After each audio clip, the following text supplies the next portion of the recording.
Hello viewer, here you have taken that image. Take half of the image and add a filter. In filter I will use the stylized.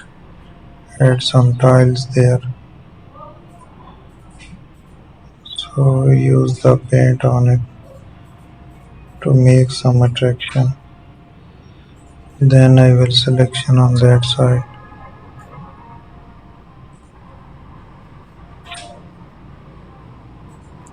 So distort. There it is. So use the shapes here.